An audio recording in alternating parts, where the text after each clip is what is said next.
বন্ধুরা এই দেখো আমি আরেকটা সবজি বানাচ্ছি।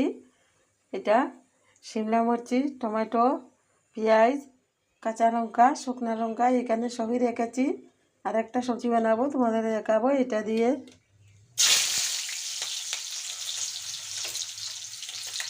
সাথে শিমলা মির্চি দিয়ে দিব।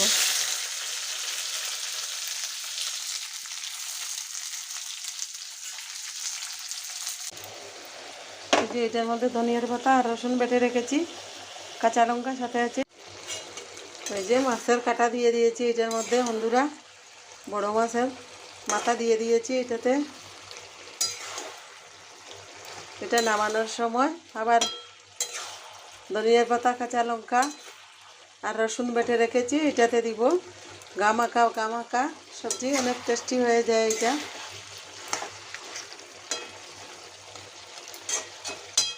আপনারা দেখতে থাকেন, আমি বানাতে থাকি। দিদিভাই, দাদাভাই সবাইকেই বলছি দেখেন ভিডিও আমি কীরকম বানাচ্ছি। আপনারা তো বানান এই রকমের, আমার ভিডিওটা দেখতে থাকেন।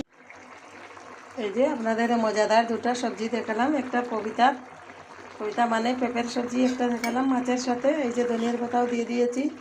তো সবজিটা হয়ে গেছে বন্ধুরা, মজাদার সবজি একটা হয়ে গেছে। এইখানে আরেকটা শিমলা মরিচের মজাদার সবজি মাছের কাঁটা দিয়ে হয়ে গেছে। আপনারা ভিডিও দেখতে থাকবেন, আমি বানাতে থাকি। আপনাদের ভালো লাগলে এখানে ভাতও বানিয়ে দিয়েছি। আপনাদের ভালো লাগলে লাইক করবেন, শেয়ার করবেন, কমেন্ট করবেন, সবাইকে ছড়িয়ে দিবেন। আমার হাতে রান্না যদি ভালো থাকে আপনাদের, তাহলে সবাইকেই ছড়িয়ে দিবেন। ঠিক আছে, সবাইকে